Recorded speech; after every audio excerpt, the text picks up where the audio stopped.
básicamente en las sociedades de acogida siempre ha existido este temor con relación a la ocupación laboral de las personas extranjeras. Entonces, en el caso de los venezolanos, pues no sería distinto el razonamiento a lo que se produce incluso en otros países distintos a Colombia con economías emergentes con relación a la presencia de extranjeros. Sin embargo, frente a las oportunidades laborales, lo que yo considero es que hay algo de mito y algo de realidad.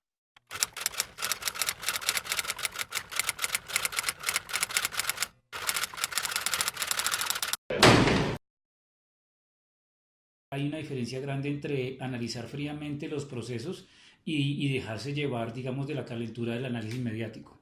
Porque cualquier, digamos, episodio relativamente breve implica más que una oleada de migración, una oleada de noticias sobre migración. El rifirrafe entre el presidente Nicolás Maduro y el vicepresidente Germán Vargas Lleras tiene con los nervios de punta a los habitantes en la frontera. El flujo migratorio aumenta a diario hacia Cúcuta y el área metropolitana, donde las autoridades brindan atención.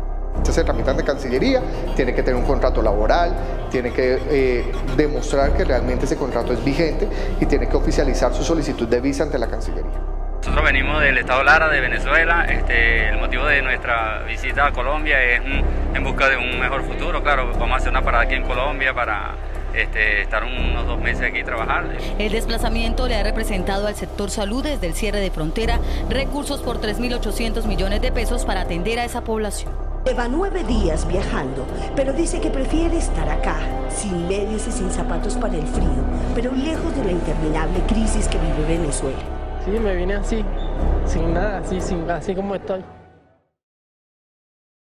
En términos del análisis cuantitativo y cualitativo del efecto laboral de los migrantes venezolanos a Colombia, hay varios asuntos que hay que tener en cuenta. Primero que todo, no es un proceso reciente. O sea, todo el efecto, digamos, el chavismo tiene más de 10, 15 años. Entonces, el efecto, digamos, de personas que no eran particularmente partidarias de ese modelo económico y de esa ideología política, mucha gente ya hace mucho tiempo se fue de Venezuela. Y precisamente ahí hay un criterio de selección económica. Los venezolanos más pudientes no vinieron a Colombia. Están en Estados Unidos, están en Europa. Entonces, ese tipo de gente con mucho capital que básicamente podía generar empresa, podía generar empleo, no llegó a Colombia. Aquí particularmente, digamos que iríamos clase media alta y cada vez niveles de ingresos más bajos. Nivel educativo, secundaria, universitaria básica, ni siquiera posgrado o doctorado. Siempre se asocia las dificultades económicas de un país a la presencia de inmigrantes o de extranjeros en el territorio de ese estado de destino.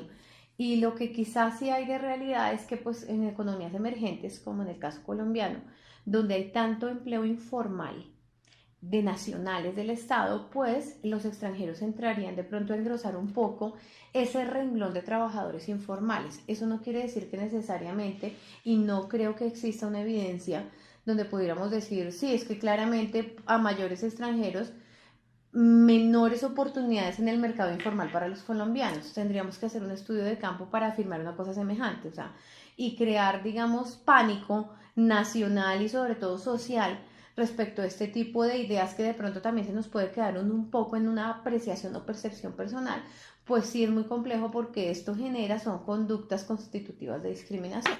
En el desempleo y en la informalidad opera la ley de los grandes números. O sea, estamos hablando de que el éxodo cuantificado, formal, oficial de venezolanos está en el orden de 500 a 600 mil personas. Eso puede ser un efecto muy grande en Cúcuta, puede ser un efecto muy grande en Atlántico, pero en términos de las estadísticas agregadas colombianas, esto no va a notarse mucho. O sea, no serían 0.2, 0.3 puntos de desempleo y probablemente 0.5 de informalidad en términos cuantitativos, pero en términos cualitativos, informalidad y desempleo. No consideraría yo que simplemente es una causa-efecto el hecho de que haya presencia de extranjeros automáticamente el empleo se pone más difícil en el Estado colombiano. No, estos ya son causas estructurales que existen desde antes. El desempleo existe con los nacionales, el desempleo también existe con los extranjeros, entonces claramente nosotros no podemos llegar y hacer una asociación automática entre presencia de extranjeros más dificultades económicas desde las oportunidades laborales. Eso es irresponsable y adicionalmente genera xenofobia y genera rechazo hacia precisamente los inmigrantes y pues no es sano en una democracia hablar de una situación como esta.